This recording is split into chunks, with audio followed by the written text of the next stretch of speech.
यूनानियों ने जब एक बार ये मान लिया कि पृथ्वी स्थिर है, तो उन्हें यही ज्यादा तर्कसंगत लगा कि पृथ्वी ब्रह्मांड के ठीक बीचों बीच केंद्र में स्थित हो। पर सवाल यह था कि आकाश में सिर्फ 8 ही स्फीयर क्यों थे? समस्याएं और भी थीं।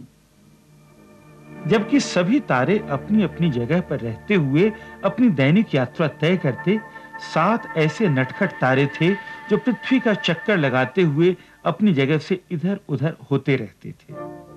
ये 7 आवारा तारे दूसरे तारों के साथ पृथ्वी की परिक्रमा तो करते, पर इसके साथ-साथ उनकी अपनी गति भी थी। पर ऐसा नहीं था कि ये घुमक्कड़ तारे सारे आकाश में जहां-तहां घूमते रहते। भूमध्य रेखा या इक्वेटर पर 23.5 डिग्री का कोण बनाती आसमान में एक पट्टी थी। जैसे कोई संकरी गली हो, ये 7 घुमंतु तारे इसी संकरी गली में घूमते रहते।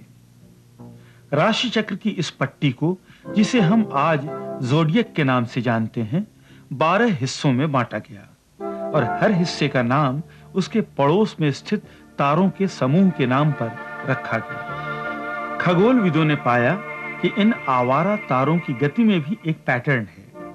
इन आवारा तारों को यूनानियों ने प्लैनेट कहकर पुकारा। प्लैनेट एक ग्रीक शब्द है जिसका अर्थ है घुमक्कड़।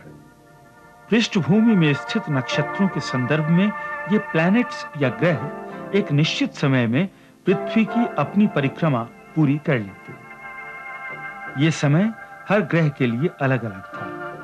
चांद इनमें से सबसे तेज था।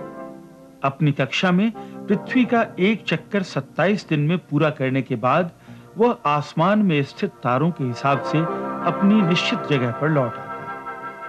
इसके बाद था मरकरी या बुध, जिसे यह काम पूरा करने में 88 दिन लगते। बुध के बाद था वीनस या शुक्र, फिर सूर्य, मंगल, बृहस्पति और शनि।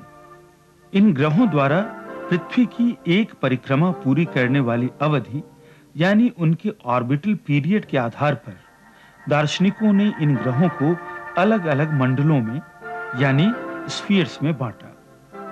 चंद्रमा पृथ्वी के सबसे निकट था, क्योंकि उसका परिक्रमा काल सबसे कम था, और शनि सबसे दूर था, क्योंकि उसका परिक्रमा काल सबसे लंबा था।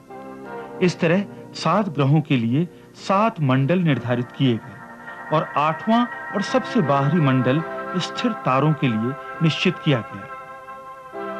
वाकई ये एक विलक्षण बुद्धि का उदाहरण था।